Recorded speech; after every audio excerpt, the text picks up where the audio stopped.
మళ్ళీ నెక్స్ట్ సీజన్లో ఐపీఎల్ అనేది స్టేడియాలలో కాకుండా టీవీలలో వచ్చేటట్టుగా చేయండి. అనవసరంగా ఇటు టైం వేస్ట్, పైసలు వేస్ట్, బొక్క ట్రాఫిక్.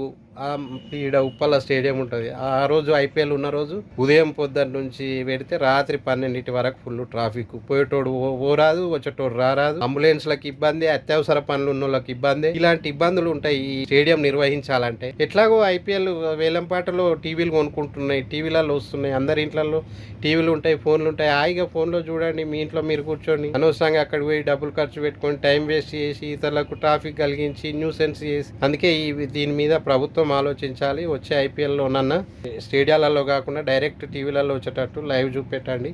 ఎవరి ఇళ్ళల్లో వాళ్ళు ఉంటారు, ఎవరి ప్రాణాలు వాళ్ళు రక్షించుకుంటారు.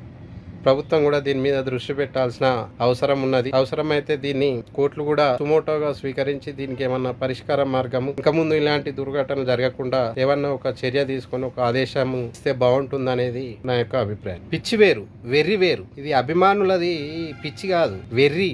1000 తలలు వేస్తే ఎట్లుంటుందో నిన్న ఆర్సీబీ వాళ్ళల్లో మనం చూసాము. ఇలా వారి కుటుంబాలు అనాథలు అయిపోయినాయి కదా. వారి ప్రాణానికి వారు వేరు బాగానే ఉన్నది, సంతోషం కోసం వేరు, చనిపోయారు, సరిపోయింది. కానీ వారి మీద ఆధారపడ్డ తల్లిదండ్రులు కానీ, చేసుకున్న వారి ఆడవారు కానీ, ఒకవేళ పిల్లలు ఉండుంటే ఆ పిల్లల భవిష్యత్తు ఏందండి? వాళ్ళు ఏదన్నా ఇప్పుడు స్వతంత్ర పోరాటం చేసిర్రా, లేకపోతే దేశంలో పక్కన దేశాలతోని యుద్ధం చేసి ఏమన్నా యుద్ధం గెలిచి వచ్చిర్రా? వీళ్ళు ఏమన్నా కార్గిల్ వీరులా, లేకుంటే సింధూర్ ఆపరేషన్లా యుద్ధం చేసి వచ్చి గెలిచిన వీరులా?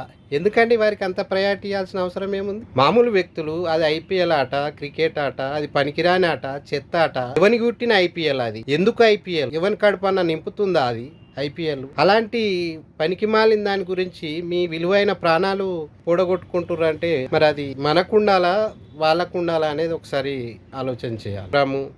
లైవ్లో ఇస్తారు, మరి లైవ్లో ఇచ్చిన తర్వాత టీవీలో చూడొచ్చు, ఫోన్లు ఉన్నాయి, ఫోన్లలో కూడా వస్తుంటుంది, ఫోన్లలో చూడొచ్చు. కానీ మరీ అక్కడికి పోయి అక్కడనే చూడాలి. అక్కడికి పోయినంత మాత్రాన మీకు ఆ మనుషులు కనిపిస్తారా? కనిపించరు, ఎక్కడో ఉంటారు వాళ్ళు స్టేజ్లో. మీరు ఎంత దగ్గరికి పోయినా కానీ ఎంత ఇంకా టీవీలో హాయిగా క్లియర్గా ఉంటుంది. అనవసరంగా వాళ్ళని ఏదో చూద్దామని ఆరాటం కోసం పోయి అనంత లోకాలకు మీ ప్రాణాలు కలిసిపోవడము, మీ కుటుంబాలను వేదనకు గురి చేయడము, ఇంత న్యూసెన్స్ చేయడం, అది ఎంతవరకు? అభిమానులారా ఒకసారి ఆలోచించండి. ఏదైనా మీ కుటుంబం గురించి ఆలోచించి మీ అభిమానాన్ని చాటుకోవాలి తప్ప ఫస్ట్ మీ కుటుంబము, తర్వాతే ఎవరైనా.